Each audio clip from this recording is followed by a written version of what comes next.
Hey everybody, welcome back. It's New Year's, it's 2014.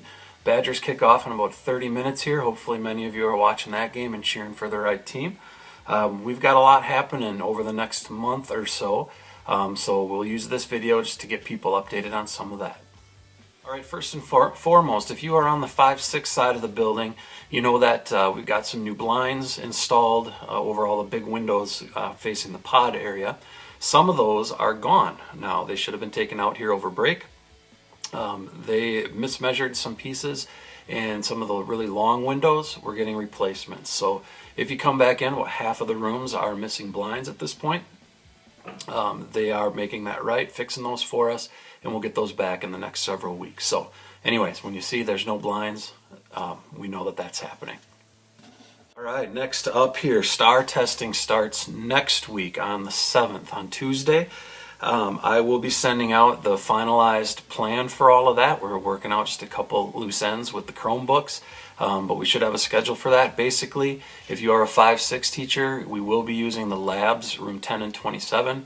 This time around, kids are a little less used to the Chromebooks. And 7th and 8th grade staff, we will be using the Chromebooks since all of those kids are well aware of how to use the Chromes. So that information will come out to you, if not today, then on Thursday. All right, next up, over the last couple of months, I've been working with Ann Higgins and building secretaries, Gail Cura in our building, to work on individual CIT, continuous improvement team sites for each building. So they're full of achievement data, behavior data, and attendance data, and so on and so forth. Been working on getting those set up for each building in our district, which is why this has taken a little longer than any of us thought it would. But we're going to get that information out to you. The whole vision for that is to have all of this usable data in one place as we move towards effective educator and data and so on. We're all going to need to access even the basic demographics and so on. So we have a central spot now for all of that information so all of us can get to it. All right, next up here, staff meeting coming up on Monday of next week. We will be having a shower. We've got some babies on the way in our staff. We'll be looking at effective educator as well as the Charlotte Danielson model. And we will be looking at those things for the rest of the year. Each staff meeting will take a little bit of time, really just to make sure that we've got everybody knowing where things are going and knowing how to get there before we hit the new state requirements next year.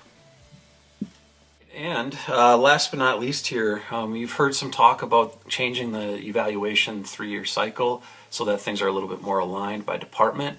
Not only trying to align them by building level departments, but actually across the district to the best of our ability. So as of right now, what it looks like is for next year, the 2014-15 school year, is English language arts and reading, science, and music will be the first round for educator effectiveness. Social studies, PE, health, and special education for year 2. And on year 3, allied arts, math, counselors, global language, and computer technology people. That is what the current kind of 3-year rotation looks like. So we'll jump in, everybody will jump in on whatever the year is that their department is on, and we'll just continue the 3-year rotation like we've always done. So that's it for the news this week. See ya on Thursday.